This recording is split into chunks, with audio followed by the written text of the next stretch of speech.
So you found a platform with low fees. It is a stable platform and you are happy with it. Now you need to consider before investing. You still should not be investing. If you jumped ahead, you may have taken a big risk.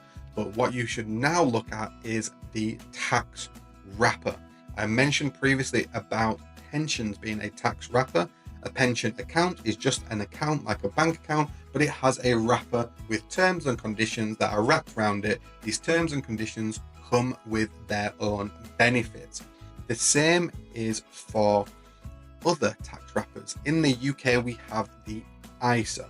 In America, I haven't really done my research on America, but I think you've got something called a Roth IRA. I think that's the same equivalent as the UK ISA.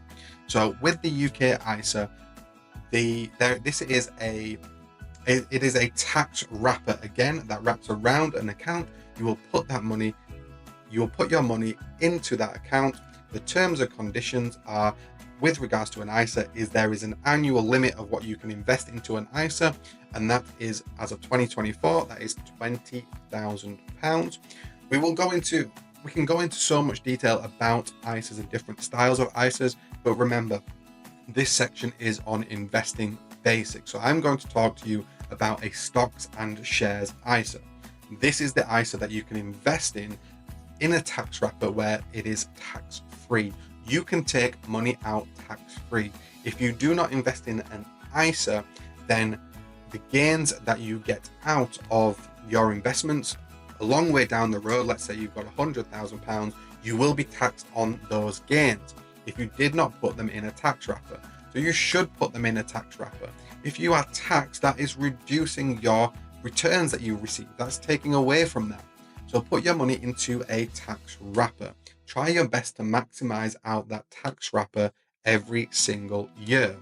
The tax wrapper is per person. So if you have a spouse, you have £20,000 for yourself and £20,000 for your spouse. So you actually have £40,000 in that situation. Try your best. If you are in a position where you are lucky enough to be able to max out these wrappers, then you should do that. You should not be putting investments into other areas that are outside the wrapper where you will receive tax. So you've got the low cost platform and now you've found the tax wrapper. It's actually really not hard to create this. If you go onto the website such as Vanguard, when you are creating the account before you start your investment journey, you will be asked, how would you like to invest? Would you like to invest in an investment account or would you like to invest in an ISA, in the tax wrapper? You just click the ISA. That's it.